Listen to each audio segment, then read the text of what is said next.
Hello and welcome to Niyogi IAS. मेरा नाम है सोहेल तुर्की और आज हम अपने इस वीडियो लेक्चर में करंट अफेयर यानी मॉडर्न हिस्ट्री और पोस्ट इंडिपेंडेंस के बारे में डिस्कस करेंगे। आई होप कि आपने सुना होगा हाल फिलहाल में ही वंदे मातरम यानी 2025 में कंप्लीट किए 150 ईयर्स। और आप सब जानते हैं पार्लियामेंट में फिर से इस पे एक बहुत ही बड़ी चर्चा हुई, यानी 8 दिसंबर 2025 को लोकसभा में इसके ऊपर एक स्पेशल डिस्कशन रखा गया और कुछ पुराने हिस्टोरिकल इश्यूज़ को फिर से सामने लाया गया। उनके ऊपर हम बात करेंगे, बट हम यूपीएससी पर्सपेक्टिव से देखेंगे कि हमारे एग्ज़ाम के रिगार्डिंग क्या इम्पोर्टेंट है, प्रीलिम्स के रिगार्डिंग क्या है। और तो पहले मैं इसका एक हिस्टोरिकल बैकग्राउंड आपको बता दूंगा, फिर कॉन्स्टिट्यूशनल और लीगल स्टेटस के बारे में बात करेंगे and why only a part of Vande Mataram is used in 1937 as truncation, means उसमें कुछ ही स्टेंजास क्यों लिए गए, and the current debate of 2020। At the end of this video lecture आपको एक प्रीलिम्स क्वेश्चन मिलेगा एंड मेंस का क्वेश्चन। अगर आप चाहते हैं कि आप उनका आंसर कमेंट सेक्शन में ज़रूर लिखिएगा, और अगर आप मेंस का क्वेश्चन लिखना चाहते हैं तो आप प्लीज़ हमारा Niyogi IAS Telegram channel join कर सकते हैं, जहाँ पे आपको पूरी तरीके से कंप्लीट इन्फॉर्मेशन मिलेगी। अब मैं थोड़ा सा जो है एक डिबेट जो चल रही है, हिस्टोरिकल बैकग्राउंड हमें समझना ज़रूरी है। देखिए, किसी भी इशू का जो हिस्टोरिकल बैकग्राउंड होता है ना, जब तक आप वो नहीं समझ पाएंगे तो उस इशू को नहीं, तो हमें दो चीज़ें समझनी है। एक तो ये समझना है कि ऑथर कौन थे, और ये हमारे यूपीएससी के लिए भी इम्पोर्टेंट हो जाएगा, और दूसरा इम्पोर्टेंट हमारा इसका ओरिजिन कैसे हुआ। ये दो ऐसे टर्म हैं जिससे आपके यूपीएससी के लिए बहुत इम्पोर्टेंट है। तो सबसे पहली चीज़ आपको जो यहाँ पे याद रखनी है कि इसके ऑथर और इसका जो ओरिजिन हुआ है, सबसे पहले तो ये समझ लीजिए ये कविता टाइप है, पोएम है, जो कि हमें मिलती है 1870 में। अब इसकी भी एक पीछे बहुत बड़ी कहानी है, और ओरिजिन के तौर पे आपको याद रखना चाहिए कि जिन्होंने ये लिखी है, क्योंकि उनका नाम भी बहुत बार लिया गया, बंकिम चंद्र चट्टोपाध्याय जी ने लिखी। और उनका लिखना क्यों ज़रूरी था, तो थोड़ा सा हमें पीछे जाना पड़ेगा। ये बहुत इंपॉर्टेंट पॉइंट है, आप अपने नोट्स बनाते जाएंगे। तो ये जो चीज़ लिखी गई है, इसका हिस्टोरिकली ये इसलिए था क्योंकि ये पैट्रियोटिक फीलिंग को जगाने के लिए था। तो अब ये हमें समझने की ज़रूरत है कि पैट्रियोटिक किस चीज़ को बोला जाता है, वहाँ से शुरुआत होती है। पैट्रियोटिक का मतलब यहाँ पे ज़रा हमें समझने की ज़रूरत है। और इसको एक और चीज़ आप जोड़ सकते हैं, पैट्रियोटिक एंड कल्चरल। ये बहुत इंपॉर्टेंट है अगर आप इस पूरी बात को समझेंगे। तो कहा यह जाता है कि 1817 में जब सर बंकिम चंद्र जी ने इस पोइम को लिखा, तो इसके अंदर पेट्रियोटिक और कल्चरल पोइम बनाई गई। और जब ये इन्होंने लिखा, ये मकसद कुछ और था। बाद में इसको हमने इसी को फ्रीडम स्ट्रगल के लिए यूज़ किया। अब आपको समझना पड़ेगा, थोड़ा सा मैं इधर आपके लिए एक चीज़ ऐड कर देता हूँ। और कहा यह जाता है कि फ्रीडम स्ट्रगल जो ब्रिटिश से हम लड़ रहे थे, एक सिंबल बन गया, और मतलब आज़ादी का एक सिंबल आप कह सकते हैं। तो यहाँ पे एक बात समझ में आई, क्लास 10 की NCERT chapter number 1 class history की, नेशनलिज्म इन यूरोप के अंदर एक बड़ा सुंदर सा टॉपिक दिया है। उसका टॉपिक का नाम है रोमांटिसिज्म इन इमेजिनेशन, जहाँ पे ये बताया जाता है कि जब यूरोप में आज़ादी की डिमांड हो रही थी, वो फ्रांस की आप बात कर लें या इटली की बात कर लें या जर्मनी की बात कर लें, तो वहाँ पे उन लोगों ने कल्चरली लोग अवेयर होना शुरू हो गए, बड़े बड़े सिंबल बनाना शुरू कर दिए, ताकि उन लोगों को भी समझ में आए जो लोग आज़ादी को अभी तक नहीं समझ पाए। और वहाँ पे एक बात बड़ी अच्छी लिखी गई है कि आज़ादी सिर्फ प्रोटेस्ट करने से, आज़ादी सिर्फ बड़े बड़े जो रैलीज निकलती थी, नहीं, आज़ादी कल्चरल थ्रू भी आई है। और उसका एक पॉइंट ये है, ये जब पोइम लिखी गई 1817 में, एक लोगों के अंदर अवेयरनेस की बात की गई। कमाल इस बात का है कि ये लिखा गया है 1870 के अंदर, लेकिन इसकी पब्लिकेशन होती है 1875 के अंदर। ये बड़े अच्छा है। अच्छा, ये पब्लिकेशन जो हुई, क्योंकि अब हमारे लिए न्यूज़ में है, तो ये 7 नवंबर 1875 यानी 1875 को पहली बार ये किस नाम से पब्लिश हुई है वो भी हमारे लिए इम्पोर्टेंट है, ताकि प्रीलिम्स हमारे लिए इम्पोर्टेंट होगा। बांगा, अब ये नाम भी बड़ा, बांगा दर्शन के नाम से ये पब्लिश हुआ, ये याद रखिएगा। बांगा दर्शन नाम की एक लिटरेरी उस समय पब्लिश की गई, और उस पोएम के अंदर ये एक शब्द मिले हम लोगों को, और प्योरली क्यों लिखे गए उसके पीछे भी एक है। ये तो हो गया कि इसका ऑथर और इसके ओरिजिन के पीछे की कहानी क्या है। अब सवाल ये है कि जब नॉवल के तौर पे हम इसको देखते हैं तो अब आपको ये समझ आएगा, इंक्लूजन इन नॉवल, बाद में इसी पोएम को नॉवल में डाल दिया गया, और पहली बात जो बंगाली नॉवल लिखी गई। अब यहां पे हम इसको इस तरीके से याद रखते हैं, आनंदा मत, उम्मीद है आपने बहुत सुना होगा। ये बुक लिखी गई है 1882 के अंदर, यानी कुल मिला के आप देखिए 1870 को लिखा गया, 1875 को पब्लिश होता है, और 1882 को ये नॉवल में आ जाता है, शामिल किया जाता है। अब सवाल ये था कि इस नॉवल से शामिल करने से क्या फायदा होने वाला है। इसी समय अगर आप समझेंगे तो सन्यासी वॉरियर जो होते थे, सन्यासी रिवोल्ट, यानी ट्राइबल रिवोल्ट हो रहे थे, तो उनकी बात कोई सुन नहीं पा रहा था। तो इस नॉवल के अंदर सन्यासी वॉरियर्स के स्ट्रगल को दिखाया गया है। यानी अब ये समझ में आ गया कि इस पूरी पोएम का जो लेखा जोखा है वो एक सन्यासी रिवोल्ट से जोड़ा गया। बहुत बड़ा रिवोल्ट है, हम मॉडर्न इंडियन हिस्ट्री में इसको पढ़ते हैं और बच्चों को वहां समझ में आएगा। यानी कमाल की ये बात थी कि सन्यासी लोगों को ये लगा कि हमारी बात भी कोई कर रहा है। लेकिन जिस पोएम का टोन पेट्रियोटिक और एंटी कॉलोनियल बन गया, अब लोगों ने क्या काम कर दिया कि इसी पोएम का इस्तेमाल बार बार वो करने लगे ब्रिटिशर्स के खिलाफ, ताकि उनको आजादी मिल जाए। यानी अभी तक ये बात समझ लीजिए आप कि इस पोएम को एक फ्रीडम स्ट्रक्चर के व्यू से देखा जा रहा था। अभी बातें आगे बढ़ेंगी तो ये देखा गया कि लोगों के अंदर एक जज्बा पैदा हुआ। मुझे अभी याद आता है फ्रांस में भी इसी तरीके की चीजें की गई थी। लेकिन कहानी फिर आगे बढ़ती है। अब थोड़ा सा जब हम आगे बढ़ते हैं तो हमें एक बात समझ में आती है कि इसका मतलब है सर, इस पूरी नॉवल का रोल जो है ना, रोल इन फ्रीडम में देखा गया।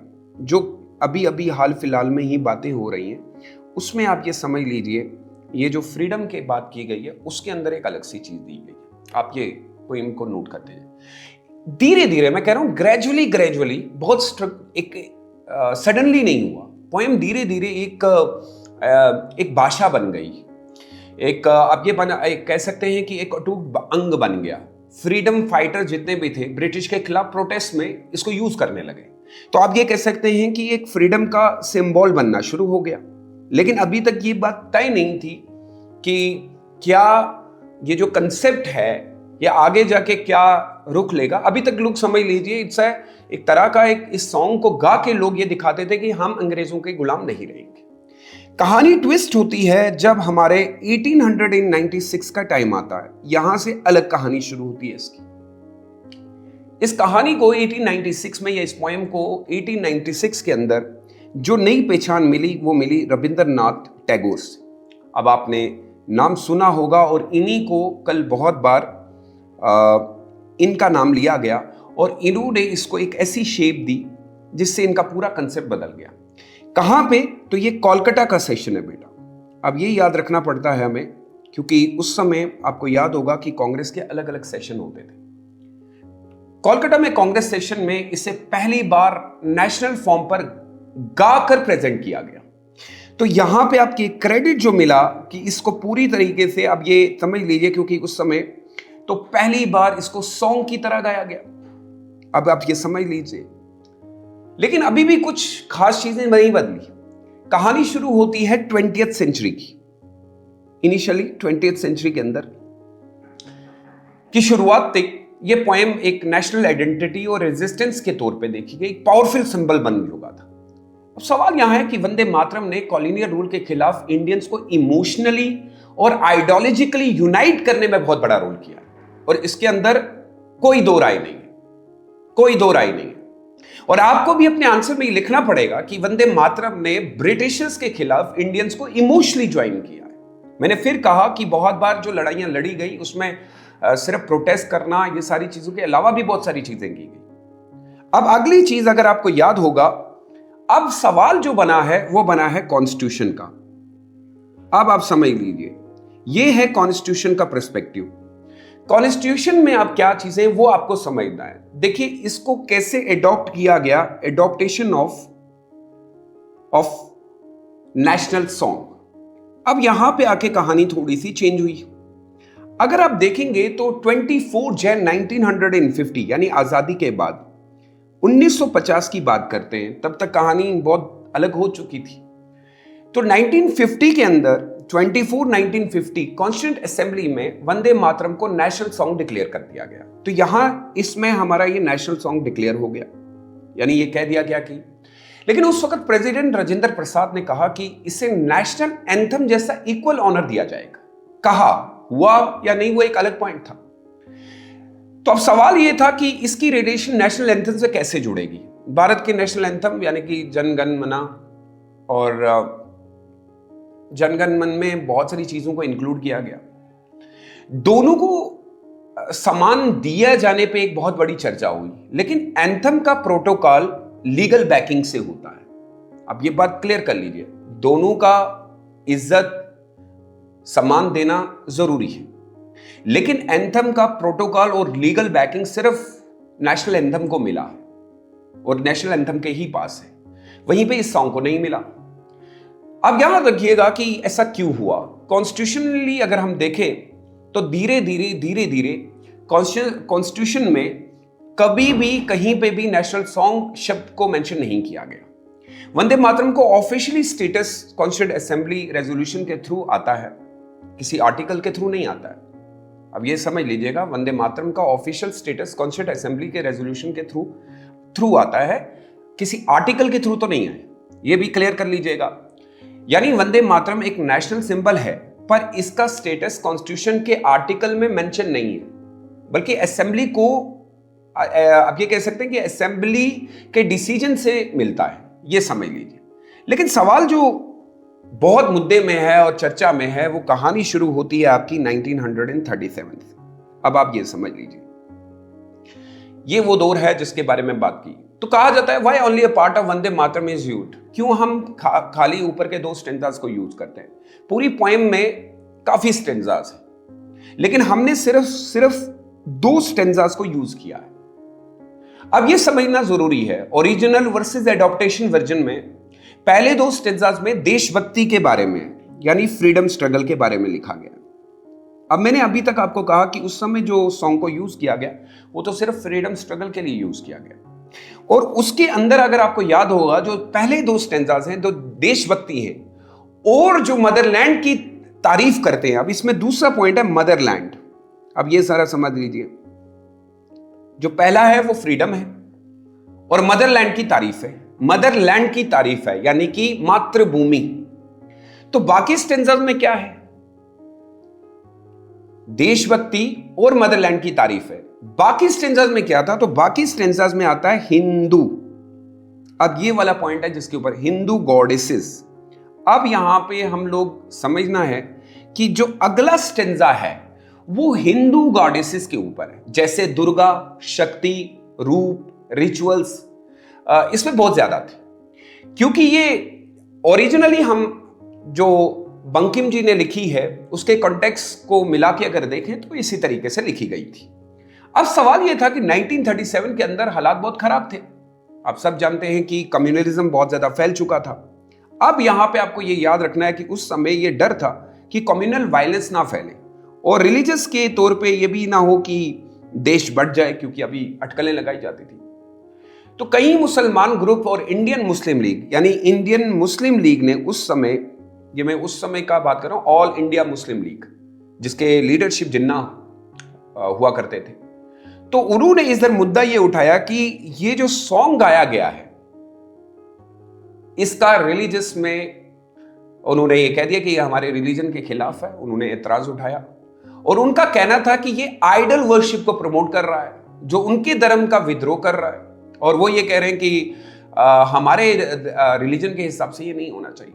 अब ये सवाल बहुत पेचीदा हो गया और इसके चलते हुए अब ये समझ लीजिए कि हालात जो है वो ज्यादा खराब ना हो, तो इसी को एक कंसेप्ट के तौर पे 1937 के 1937 याद रखिएगा। ये कांग्रेस वर्किंग कमेटी के अंदर, कांग्रेस वर्किंग कमेटी है, ये कोई सेशन नहीं हुआ है ना स्पेशल सेशन हुआ है। कांग्रेस वर्किंग कमेटी 1937 को एक डिसीजन लेती है कि नेशनल यूनिटी बनाए रखने के लिए कांग्रेस ने ये डिसाइड कर लिया कि सिर्फ पहले 2 स्टैंडर्ड जो हैं वो नेशनल गैदरिंग में गाए जाएंगे, नेशनल गैदरिंग में गाए जाएंगे, बाकी ऑप्शनल रहेंगे। गाना चाहते हैं ठीक है, लेकिन 2 तो रहेंगे और वो गैदरिंग में यूज होंगे। चाहे तो कोई ऑन ऑब्जेक्शनली पैट्रियोटिक सॉन्ग भी उसको कह सकता है या इस तरीके की बातें की गई ताकि उस समय देश के अंदर कोई धर्म विवाद ना हो। अच्छा, ये डिसीजन जो लिया गया जिसके ऊपर बात हुई, इंटेंट क्या था? इंटेंट इसमें एक मकसद था कि देखिए, इसमें इसका मकसद ये नहीं था कि हिस्ट्री को कट करना है, बस ये था कि सेक्युलर नेशनलिस्ट, क्योंकि देश सेक्युलर परिभाषा बोलता था, एक सेक्युलर नेशनलिस्टिक मूवमेंट बनाए रखने के लिए इस डिसीजन को ओपनली डिस्कस किया गया और ये कहा गया कि हम यही दो, और 1937 को इसमें से कुछ चीजें काट दी गई, या आप ये कह सकते हैं कि कुछ स्टेंजास लिए गए और एक क्लासिकल केस था ये। आज भी डिबेट इसी पर हो रहा है। अब आते हैं करंट सिनेरियो में आज क्या है। तो 2025 में 2025 को आप ये कह सकते हैं कि 2025 को 150 साल पूरे होने हुए। 8 दिसंबर 2025 को कि लोकसभा के अंदर इस पर एक चर्चा हुआ कि हिस्टोरिकल इशू में कि ये 1937 के डिसीजन पर क्या होना चाहिए था। तो देखिए, इसमें कुछ एलिगेशंस हैं। कुछ लीडर का कहना है कि उस समय के कांग्रेस के लीडर्स ने इसको काट दिया या कुछ रखा, लेकिन हमने इसका बैकग्राउंड देख लिया। अब ये था कि डिमांड ये की जा रही है फॉर इक्वल एलिवेटेड स्टेटस। कुछ लोग चाहते हैं कि वंदे मातरम को एंथम जैसा ही लीगल स्टेटस मिले, लेकिन सवाल यह है कि कम्युनल रीजनल ऑब्लिगेशन भी है, माइनॉरिटीज ग्रुप जो स्पेशली मुस्लिम कम्युनिटीज है, और वो इसको पूरा वर्जन का अपने धर्म के खिलाफ मानते हैं। पॉलिटिकली अगर इसको हम देखें तो एक साइड ये कहते हैं कि वंदे मातरम कल्चरल नेशनलिज्म का सिंबल है, दूसरे साइड से कहते हैं कि इसको मैंडेटरी बनाना सेक्युलरिज्म के खिलाफ है, क्योंकि देश हमारा। तो ये सिर्फ एक सॉन्ग नहीं है, बल्कि इंडिया में आइडेंटिटी, पॉलिटिकली सेक्युलरिज्म और नेशनलिज्म का एक सिंबल भी है, अगर हम उस पर्टिकुलर स्टैंजा के ऊपर पहुंच जाए। नहीं तो एक बैलेंस अप्रोच में हम ये कह सकते हैं कि क्या वो जो डिसीजन लिया गया 1937 में वो देश के सेक्युलर हित को सामने रखते हुए किया गया, क्या ये हमारी नेशनल आइडेंटिटी को, यूनिटी को बनाए रखेगा। अब मैं आपको प्रीलिम्स का एक क्वेश्चन छोड़ के जा रहा हूं, उम्मीद है कि आप इस बात से समझे होंगे। With reference to the Vande Mataram consider the following statement. The Constituent Assembly officially adopted Vande Mataram as a national song of 24 Jan 1950. The Constitution of India explicitly mentioned like term national song. Only the first 2 stanza Vande Mataram were approved by official use due to concern of religious. आप इसका answer दीजिएगा comment box में जरूर। और एक optional mains question है, the historical evolution in the contemporary debate surrounding the Vande Mataram reflect the complex relation between nationalism and Indian imperialistic identity. Please इसका answer जरूर लिखिएगा। उम्मीद है आपको इस वीडियो में वो समझ में आ गया होगा, और अपना बहुत ज़्यादा ख्याल रखिएगा। मेक श्योर दैट कि आप यूपीएससी के अप्रोच से इसको पढ़ रहे हैं ताकि आपके एग्जाम में वो कुछ काम आए। Thank you so much new Yogi IAS के साथ जुड़ने के लिए। बने रहिए एंड मिलते हैं नेक्स्ट क्लास में।